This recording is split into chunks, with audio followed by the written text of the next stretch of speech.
Hi everyone, I am Bob. I'm Carrie. And this is 25 Plus Life, and today, Carrie, we're going to do something a little bit different. Okay. Something that comes up in all our videos and our travels and everything is, well, you've had this Winnebago now for about 3 years. We purchased this in about 2018.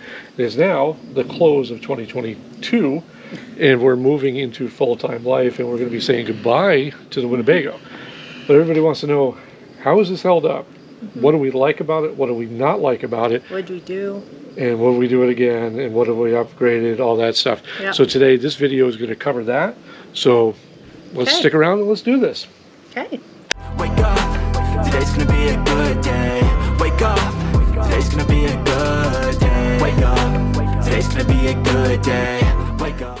Okay, so right off the bat, we're going to walk you through the outside because I think that's about the least amount of upgrades and changes that we've made, but they are mostly, probably the most important stuff that we've changed. So right off the bat, what we've done from the front here is we've eliminated the second battery and we've put in just one battery here, and we have moved 2 additional batteries into our storage area. And back here, so they're pushed way back there, which is kind of hard to see with all the stuff in here. And we also have installed a 2,000 watt inverter for boondocking and stuff of that nature. Now, I'll be the first to admit that I love having the flexibility of having an inverter and everything there. The reality is, though, we hardly ever use it. The 3 batteries cover a lot, but at the same time, most of the time, we're plugged in somewhere. So, but it is still good functionality to have. Now, moving down the side of the rig, you'll notice that all of our windows here have been tinted. Carrie and I did this window tint ourselves, with the exception of the kitchen window. And I will say this, that we tinted these windows, and I'm going to start laughing in a minute. We tinted these windows specifically to not run curtains on the inside. We stayed at the KOA in Lancaster, Pennsylvania, and we found out quickly after that visit that the window tint made it very visible at night to see straight through, even though not so much in the day. So somewhere there's a guy named Steve who is seeing the naked Bob, I am quite sure. So for that reason, we have blackout curtains on the other side as well. But on a more serious note here, we changed our lockout to a RV lock, which is electronic. It has a 4-digit combination that you punch in and stuff of that nature. Now, to that point, when we hooked this up and we installed this, it was great for about 3 or 4 months, and then it just randomly doesn't like to work. Sometimes you have to enter the code 2 or 3 times and get it unlocked. We have actually been locked inside our rig and have had to go out the bunk access. For that reason, I probably would recommend not getting this brand of lock. That just happens, but these are the things that make RVing fun, right? Up here, the 2 speakers here that come with the Winnebago series, I don't think I've seen one rig that has had good quality speakers on the outside. For that reason, and that reason alone, we don't use those. We pretty much just use a portable Bluetooth speaker. Coming down here, we have replaced all 4 of our tires with Goodyear Endurance trailer tires. And we also have an aftermarket TPMS system that hooks up to a display inside my truck, so I can monitor that as well. I know the newer models have the ones that are app-based. I don't like the app-based ones because a lot of the app-based ones, the push notifications will randomly not come through. And that's something that I'd rather have my push notifications and my tire pressure come through as opposed to my music. So for that reason, a standalone unit was the way to go. Coming through here, we've replaced we have these end caps here. So while we keep this one on this side, which keeps the spare hose, on the other side, we come down here, there's a magnetic unit, which we have not lost. And it keeps our sewer hose intact. This has been up and down the coast, all the way from Maine to Key West and back numerous times, and we've never had an issue. So very good there. A couple of things I will point out on the back end of this rig is the spare tire cover has been replaced. The first one, the original one that came with the unit, dry rotted within a year. This one here is an aftermarket that we picked up at Amazon. It has been fantastic. Not a single crack in the 2.5 years since then. up top, I am going to take you up here, and I'm going to try to show you up this, to show you a couple of the aftermarket things that we've put on there as well. So from here, you can see we've installed MaxxAir 2 fan covers, both in the front and rear vents. These here allow us to keep that open from the inside. You can see, as far as the roof goes, fairly good condition. No major issues. The one repair that I made with the Turnabond tape was due to my own negligence and then dropping a tool when I was working up on the roof.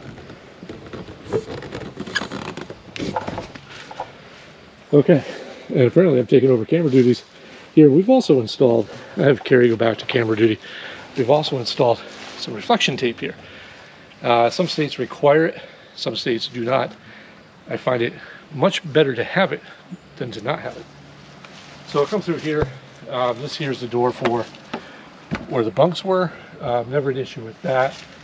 The slides themselves and slide seals. The seals we've never had an issue with. We keep these maintained pretty well. The only thing we do notice that they will pop past their screw points every once in a while. So again, something to keep an eye on. We come back down the other side, slide.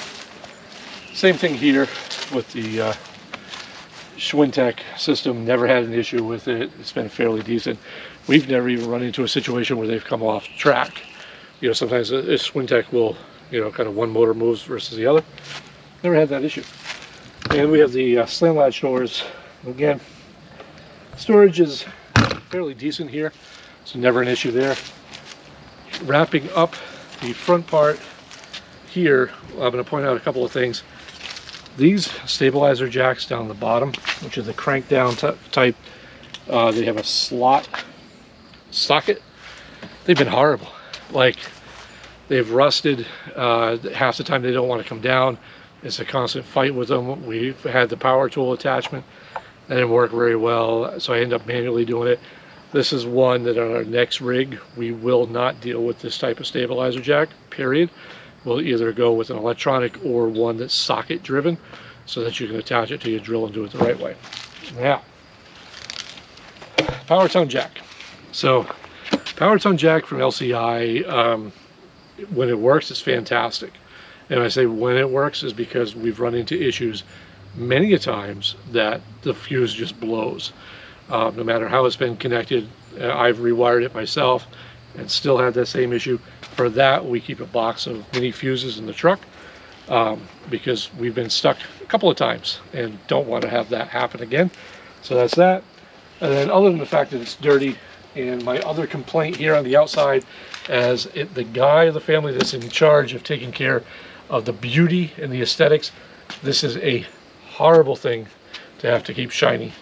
And especially if you guys have or have seen any of the colored versions of these, the blue, the red, the yellow, stay away from them, because just the actual waxing of them to keep that gel coat clean and fresh is horrendous, the amount of work that goes into it.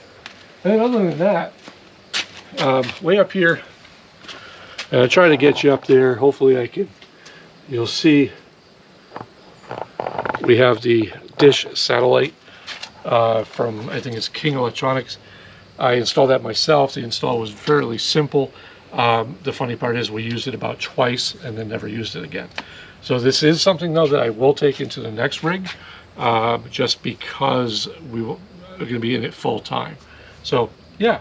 So before we go on the inside, that brings us to this portion of the video that as we go further, Carrie and I are now empty nesters, and we will be traveling the country on a full-time basis and living in our new RV. If you'd like to see that journey and become part of that, we kindly ask that you subscribe. If you find something here, you give it a little thumbs up, and yeah, you get to see all this stuff. So for this next part, I'm going to turn this over to Carrie, and Carrie is going to cover some of the inside stuff, and then I'll jump back in with some final thoughts on a few pieces as well. So yeah, let's go. Hello. So our bathroom, it didn't have any storage whatsoever, no medicine cabinet, no nothing. So Bob went ahead and he put in a medicine cabinet, and I velcroed these little storage compartments in here because there's nothing here to keep anything from falling. These shelves do fall when we travel, but it's not so bad because they're in, the things are in here, nothing falls out of it. So it's just like a puzzle going down. And let's see. Oh yeah. Soap dispenser number 3. As he put it up, but it just doesn't stay up. We have found soap, shampoo, conditioner all over the place when we travel. Our oxygenics, we are on our 4th one. Yeah, about our 4th one. About the same issue. They keep falling. It cracked the first time. So, yeah. So as far as storage, it's kind of eh. Don't forget the fancy towel rod that we put in as well, because it didn't have one of those either. It didn't, and it's like a nice elbow grab. And the only thing I'll jump in there too, Carrie, all the time, is that we did replace the toilet with the Nomadic 310 series porcelain toilet, as the Thetford that it came with was plastic and horrible. So yeah, so as far as storage goes, if it wasn't for Bob, we wouldn't have any. So now, to that point, so we ran into a couple of different issues when Carrie talks about the oxygenic shower head. In our 4th one, we actually ran into the factory. We can't forget the factory unit that came. We had a water leak, a pretty severe water leak that we tried tracking down for months. And come to find out, it was from behind the wall of the shower. And what it was at the factory. It wasn't connected properly, so it would dribble down a little bit and a little bit and a little bit to the point where this is the damage that it caused. We're very fortunate, as you can see, this is all MDF, and this is all just basically swollen up. And we were fortunate that no real damage to the floor was done or anything like that. And the reason we know that is because we ran into an issue with the black tank. So the black tank valve was jammed, and it worked for, like, when we first got this, it was kind of to the point where you'd pull it and it just didn't feel like it was going back all the way. And at the time, it wasn't for paper because we didn't use it for that at that point. As time went by, it progressively got worse to the point where it wouldn't open at all, or wouldn't close at all rather. And we had to get a local guy to fix it because the dealers were so backed up. The local guy ended up costing us about $500 to repair that, to go underneath the RV, to cut the underbelly open, put in a new valve and everything else. So from what we hear, it's not an uncommon problem to have. So be prepared for that. And then I'm going to switch this camera over to Carrie because I'm going to cover a couple of things that we did in here. And so a couple of things here. If you caught any of the other videos, this place swap the people in the trailer. So if you caught any of the other videos when we first got this, when we were stuck home during the pandemic, first thing we did was we took the bunks right out. So this opened up a whole bunch of storage for us, and we were excited because this gave us not only storage but the option to work from the road. We were going to put a desk here and everything else. The reality was, I'm too big for this space. It wasn't going to happen. So we did find this at Lowe's. This is a nice, almost like a Rubbermaid type closet. And this has, it holds our clothing. Carrie has some shelving in here, so you can see my fancy underpants and stuff of that nature. And it has actually been really good. We learned the hard way on our first trip out after installing this, that screwing it to the wall itself was not a good idea.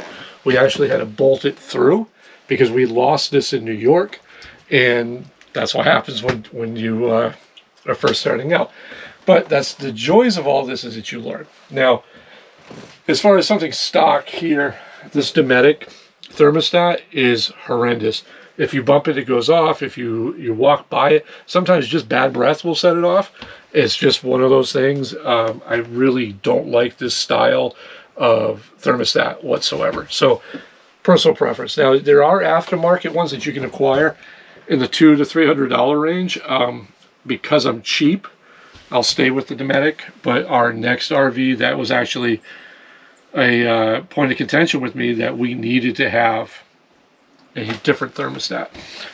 So other than that, the fridge we've had no issues with, other than the fact that it keeps everything really cold or frozen. There's really no in between whatsoever. It's cold or frozen. But other than that, for what it is, it works fine. The microwave we just started using this year, and it's actually worked out pretty well. So no issues there. The stove is a stove. The oven, oh my God. Everybody complains about these ovens and what they are. This is the Nomadic. It's a small thing. I mean, you're not cooking 2 turkeys in here. But let me tell you, Carrie and I have cooked fries in this thing, and we've cooked a few other little things in there. We've never had a problem with heat regulation. We've never had a problem where we had to run cooking stones or anything like that. It's been fantastic. Okay, I'm going to take out the winterization stuff that we need just to show you this here. So we did replace the factory faucet because just like the factory faucets inside the shower, it was junk. One just randomly just popped off, like the whole top here had popped off. So this here I believe is a Delta from Home Depot. Nothing great. It was $80 I think we paid for it. I will say I'm not impressed with the sink, and it's a very low grade stainless steel. And in fact, if Carrie isn't on top of cleaning it constantly, you'll start to see little rust formations here, and it's just stains very easily. The other thing I'm not a big fan of for this year, I think these are no longer a thing, but these blinds, this is where the crank is for the window, and they've stuck out, you know, whatever. But as far as winterization goes, everything here, I can winterize this fairly quickly. Never had an issue there, so that's a plus. As far as storage goes, I think this is a lot of storage. Carrie may argue, and she will. But Carrie's did a great job of just putting in little dividers and organizers and stuff like that. And you got to keep in mind, this is a small trailer. So because it's a small trailer, space is at a premium. And I think for what they've done, Winnebago, as Carrie will tell you all the time, Winnebago is not known for using every inch properly. They're not. But putting a shelf, though, would have been okay. Right. But what Carrie's done is maximize that space, and she's done a fantastic job with it. Coming down here, you know, and this is the same thing here. Carrie's utilized some different bins and some different storage solutions here that's really helped out and done a tremendous job with that. And then as far as the storage for, I mean, these drawers are super long. So, I mean, this is all our silverware and, you know, cooking utensils and stuff like that. And then you also have down here is where all the pots and pans go. Not the most ideal situation, but functionality being what it is in such a small space. There's a light trailer too, so it kind of works there. So now the big elephant in the room, and I'm not talking about me.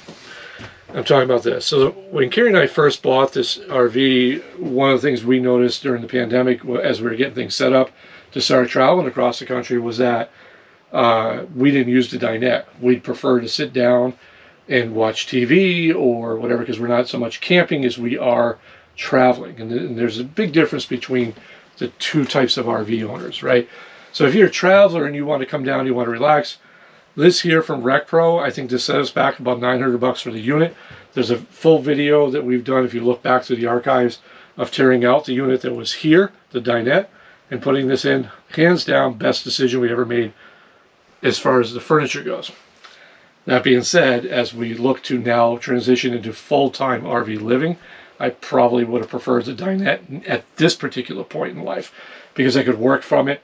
I've tried working from this before, and it's pretty uncomfortable working and typing for 8 hours. So, okay, so I've been bringing you over here to the TV. The one that came with this was an off-brand. I can't remember exactly what it was, but it wasn't a smart TV, and it just basically stuck on the wall like a photo frame.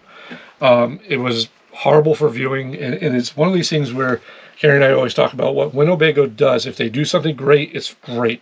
If they do something horrible, boy, is it horrible. And the TV situation was no doubt. This Jensen unit here is junk, and it's probably just shouldn't even be there and should just be thrown out. So that being said, we very seldom use that. I moved into an Insignia Smart TV because this here allowed me to run it off the batteries, and it also has Fire TV built in. And then we have our Wally DVR here as well for Dish Network, which has been absolutely incredible. There's also another video up too. We'll replace the stock speakers in here because they had zero bass. I like movies and good sound. And again, it's being driven by that Jensen unit, but the speakers were a definite change. Air conditioning has been fantastic. It has dealt with everything that we've thrown at it. We've been in Alabama in the summer. We've been in Key West in the summer and never had a problem keeping up. And I'm one that doesn't like to sweat. So that's been great. Back here, I think originally with this setup came blinds. And we mentioned the window tint. I'm not going to put that image in your head again. But Carrie did a nice job in taking these blackout curtains. I believe these were from Target or Walmart. And Carrie just simply cut them to length and use some hem tape that you just iron in. And they've been great all throughout the RV. And boy, I'll tell you, I'm the one that likes to, when we're camping or traveling, I like to sleep in a little bit later. And you can take a nap in here at 2 in the afternoon. And it's pitch black. She did such a good job with these things. So between the combination of the window tint, which keeps the heat down, and the blackout curtains is awesome. So I'm gonna bring you over here. Apparently this has turned into the Bob video show. So this here... this is fun being over here. You like that. So this is basically where the magic happens. This is where I snore.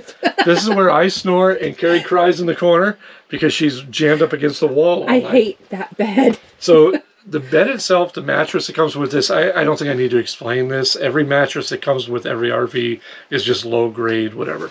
We did go with the bamboo thick mattress. The mattress itself is fine. We went with the residential. I think this is a full size.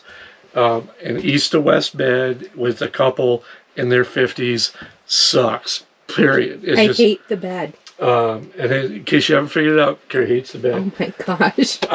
It's comfortable, but again, it's just the matter of, you know, I feel bad. Carrie gets pushed up against the wall. She has to get out in the middle of the night. She has to climb over me, and I'm a lot to climb over. I turn over. I beat my forehead against the wall.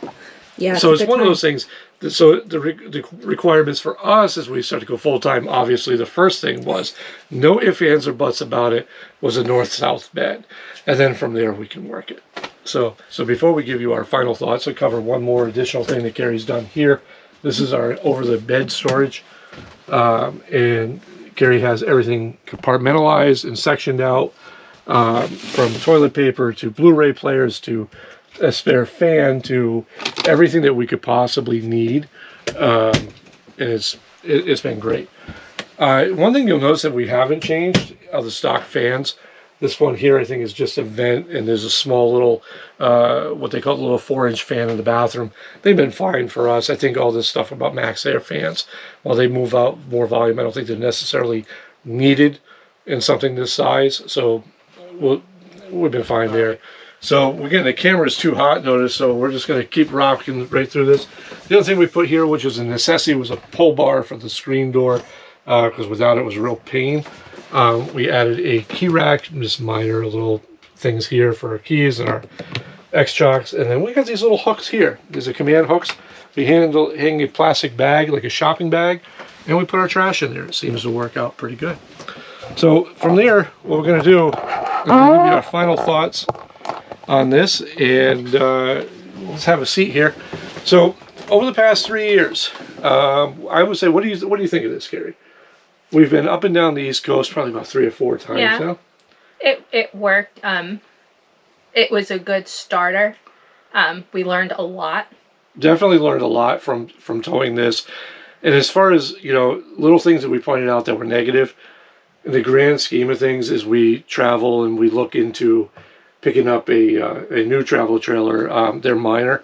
We hear nightmare stories from other people, from different suppliers. So again, I think looking back, if we had known what we're going to be doing now, this has really jump-started us into wanting to live that full-time life. If it wasn't for this RV, we never would be doing that. Yeah, and so, the black tank issue aside, everything that needed to be worked on, Bob was able to do himself. Yeah, for the most part, there really hasn't been everything. As a whole, it's easy to work on if needed. Yeah, and I will say that with the black tank itself, I probably could have done that if I had about 3 more inches of clearance under there. Yeah. That was more of a thing about myself being comfortable working under there. And that is a point for our next RV, is it needs to be able to fit me underneath it because if you have to work on it, Yeah. I don't want to pay $500 every time something breaks. So I consider myself to be fairly handy, so I would like to be able to get under there. So that is a thing. And it has taught us a lot about RVing in general, what to look for and what not to look for. But if you're in the market and you're a younger couple with a couple of kids, small kids, this is a great RV. Again, this is the Winnebago 2100 BH, and I believe they made a couple of changes since the 2019 model year. So be on the lookout for that too. So yeah, that's pretty much it there. I think we definitely would buy a Winnebago again, so much so that we're looking at Grand Design as far as the 22 MLS or MLE from Grand Design, which will be our permanent. What did you learn the most from having this? I learned that I can tow. I've learned to slow down my speeding because I've blown a transmission. I've learned that I can do a lot more than what I thought I could do, right? And that's the one thing about this RV is that when we picked this up, we were totally noobs, and we wanted to be traveling Robert and his friend and just hit the road, right? And we've learned so much that we've learned to slow it down. We love having everything with us, so we're very self-contained. To that, I have learned about the weight. I can't bring the whole house with me here. That's true. Which has been the hardest part. So, I mean, I think I've done all right. You've done fantastic. Like, the more times we take it out, the less. If we can give one piece of advice to anybody watching this video, and if you made it this far, take away this one piece, okay? Stop watching YouTubers promote everything to you. Okay, there's a lot of YouTubers that are sponsored by every sponsor under the sun. And there's a reason that we've chosen to grow our channel small, is because we don't want to do that. And if you start believing that you need $200 fans in every room of your RV and you need every little gadget, you'll be overweight before you even leave the driveway. Yeah. And we know from experience, because we've gotten sucked into that. And I'm not going to go into which things and which products and whatever. But even small things that we reviewed, we don't like everything that we've had, and we've said so. I've taken one sponsorship from Rec Pro, and that was because we had already bought this unit at Rec Pro, and we did a video on our own, and Rec Pro reached out to us. And Rec Pro's been a fantastic partner as far as that goes. But as far as like all these other things that, and you'll know the channels that you watch, once they hit a certain level, they're out there hawking everything they can to you, from chest freezers to ice makers to, whatever. And you don't need all that. It's, I've learned that I'm very happy with you, okay? Being on the road with you and traveling with you, that's what makes me happy. Not the stuff that I seem to have a house full of. As we sell the house and we move on, it's not about the stuff, it's about that journey and that road trip. I'm going to tell you too, another thing, that map, boy, that pandemic crushed a lot of dreams. And we're getting into the new RV, and that map will be full and a lot faster. So yeah, if you're thinking about this lifestyle and you're thinking about which camper you want and how they hold up, and you have questions, by all means reach out to Carrie and I. Carrie handles our Instagram at 25pluslife, as well as Facebook. And you can also comment on the videos, and you can also email us at 25pluslife@gmail.com. Be more than happy to answer any questions that we can for you. And again, I can't stress enough, everybody's journey is different, and you need to enjoy your own journey. How's that? Well, I sounded philosophical for a minute there, huh? You did. Yeah, okay. On that note, I'm going to cash out now before my intelligence leaves me. You go, Rev. Yeah. And so, yeah, that's pretty much it. We'll leave you there. New video every Sunday morning at 8 a.m. And we'll see you down the road, as they say. Yeah. When you feel low, you can still go. Even when you feel slow, you can still go. Even when there's no hope, you can still go. I never answer to no, man, I still